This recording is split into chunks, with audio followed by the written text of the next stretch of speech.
صحبت اللہ والوں کی، صحبت اللہ والوں کی، اللہ سے ملوا جاتی ہے صحبت اللہ والوں۔ اور ملی کونسل، آل انڈیا ملی کونسل کے کئی ذمہ داران ہمارے بیچ تشریف فرما ہے۔ آپ جانتے ہیں کہ ہندوستان میں جتنی ملی تنظیمیں ہیں وہ تمام تنظیمیں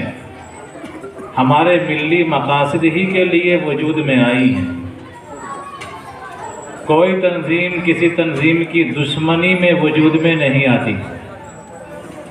اور اگر وجود میں آ بھی جاتی ہے تو وہ تنظیم چلتی نہیں ہے۔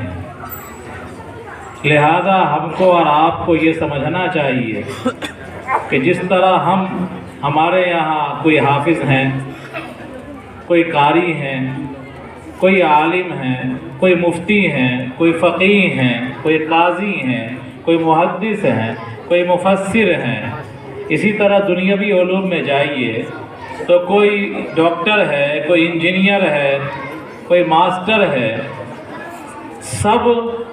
دنیاوی علوم والے بھی اپنے اعتبار سے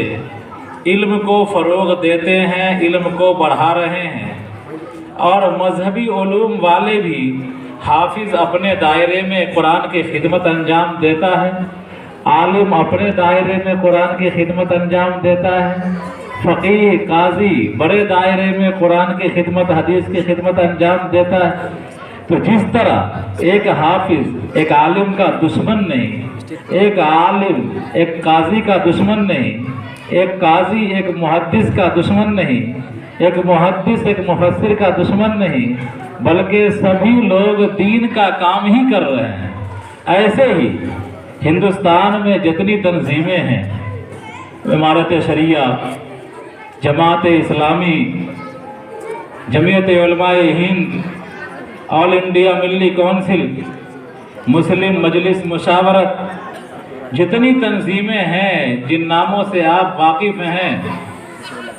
جو مشہور تنظیمیں ہیں، جو زمین پر کام کرتی ہیں، وہ تمام تنظیمیں اسی طرح ہیں جس طرح ہمارے یہاں حافظ، قاری، عالم، مفتی، قاضی سب اپنے اپنے دائرے میں کام کرتا ہے۔ تو جتنی تنظیمیں ہیں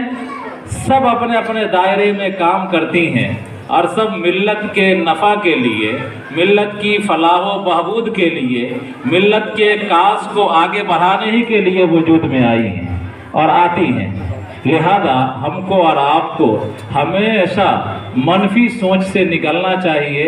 اور یہ سمجھنا چاہیے کہ جتنی تنظیمیں ہیں وہ سب ہماری ہیں، ہم اس کے ہیں۔ تنظیم مضبوط رہے گی، ادارے مضبوط رہیں گے، ہم بھی مضبوط رہیں گے۔ تنظیم کمزور ہو جائے گی تو ہم بھی کمزور ہو جائیں گے۔ بہرحال